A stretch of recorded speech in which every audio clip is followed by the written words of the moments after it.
Hello, hello, hello, ladies and gentlemen. This is Ann Brown on the line all the way from Accokeek, Maryland, by way of Clearwater Beach, Florida, with your positive word of the day.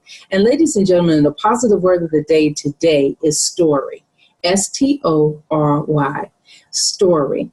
Now, I know you probably know what a story is. You've probably been reading, or maybe you did actually share a bedtime story with your children, or you might enjoy various stories on social media, or maybe books of various short stories, things that, different experiences, things that people have done, or, things that are moving, just moving situations. But, everything can build a story. You can build a story from almost any situation that you're in.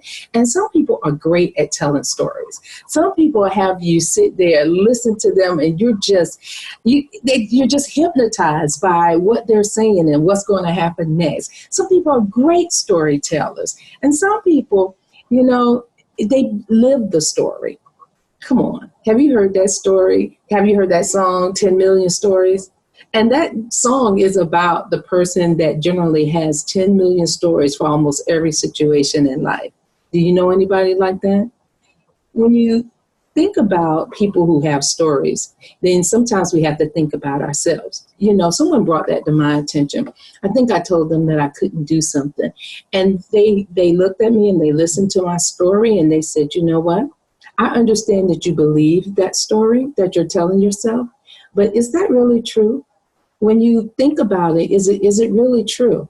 See, ladies and gentlemen, I had a lot of I can't do this, or I don't do this, or, Black people don't do this. One of my biggest stories was in hair coloring, blonde hair. And I remember saying to so many people, well, Black women don't wear blonde hair. Was I wrong or what? There are Black women wearing blonde hair beautifully. I mean, it's absolutely amazing. And then you remember maybe when we were growing up, the story I had in my head was that big women can't be models. Was I wrong? Now there's an entire movement of plus size models. So it took someone not accepting that story, not accepting what everyone was telling them and saying, oh, what? Yes, I can. Yes, I can be a model. Yes, I can wear blonde hair and look good. And so sometimes we have to challenge our stories. I know I've had to challenge my story a lot of times. Thank goodness someone actually invited me to that course where I really had to begin to look at some of the stories that I believed and was playing out in my life. 10 million stories. So think about the stories that you may have told yourself through the years. Have you told yourself, oh, I'm too fat? Oh, I can't speak publicly. Oh, I don't do well with that.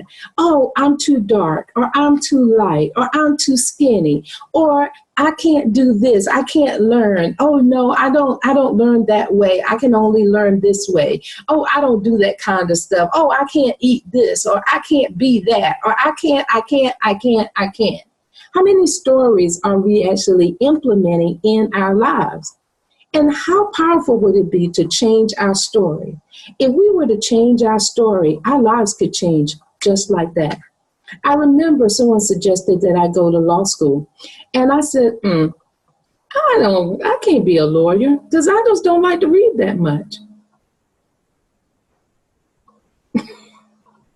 Is that a story or what? Now, of course, it might be true that I don't particularly like to read, but these days and times, I know that I can do anything I wanted to. And if I had to read, if I had to learn the facts, if I had to do all the things I needed to do to make it happen, then I can do it. When I went for, oh my goodness, my basic chemistry class. And that chemical chart, oh Lord, that was such a challenge for me. I couldn't figure that chemistry chart out for anything in the world. The only thing I could figure out was H2O.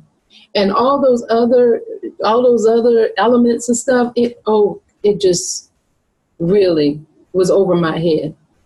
And that's when I realized, and if you can't get this basic chemistry chart, in fact, I remember one of my instructors telling me that, if you can't get this basic chemistry chart, there's no way that you can have a medical career. And so instead of me taking it as a challenge, of, okay, I need to get this chemistry chart. I need to figure out what other people are doing. How are they learning this? There has to be a way.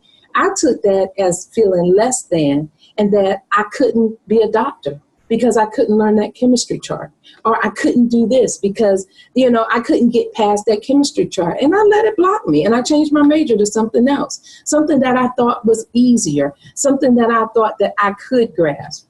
And, would I have been as fulfilled as a doctor? I don't know. But my whole point is I let somebody else's story, or let what somebody said make that decision for me instead of making a decision for myself. So how many of us have done that? How many of us have listened to maybe what our teacher said and say, hey, you don't do well in this area, so you can't do this. Or maybe you're not the person that can do this. Or maybe, you didn't pass the paper bag test, so you can't be a part of this organization. Are you kidding me? There's absolutely nothing that we can't do if we put our minds to it. I encourage you to read this book, The Secret of the Ages by Robert Collier. And it is a powerful, powerful, powerful book. It's old. It's been around for a long time. But when you think about that, everything that you create in your mind first. Then you realize that there's absolutely nothing you can't do. Nothing. And so, ladies and gentlemen, I challenge you to challenge the stories in your mind, the stories that you're telling yourself. And I challenge you to ask yourself, okay, is this real, or is this something that I keep telling myself? Is this real? Someone said that, hey, if you have a scar on your face, you can't be successful. Look at Seal. I mean, if he had listened to that, he wouldn't be the star that he is today. And nobody cares about his star. They go to those concerts because of his music. Imagine, he had to change that and say, well, nobody really cares about my scar. They want I'm a great musician. And so forget this. And he's been on magazine covers. And, and so what? The people don't think he's the most attractive. So what? Some people do. And so look at so many actors and actresses that are pushing the envelope. So people used to think that, you had to have this long flowing hair. And look at how so many actors and actresses are saying, no, you don't. I'm beautiful no matter what. Look at the change in photography. I mean, somebody had to change their mindset to say, no, this is beauty. And I decide what I like and what I don't like. And so I encourage you today to think about some of the stories that you've been telling yourself, some of the things that have been holding you back. And I challenge you to make that change and change the story and absolutely change your life. This is Ann Brown on the line all the way from Accokeek, Maryland. And I look forward to seeing you, and yes, I do mean you, at the top, at the very top. Ladies and gentlemen, it's going to be the tip top because the bottom is much too crowded. It's time for your success. Believe and succeed. Bye-bye.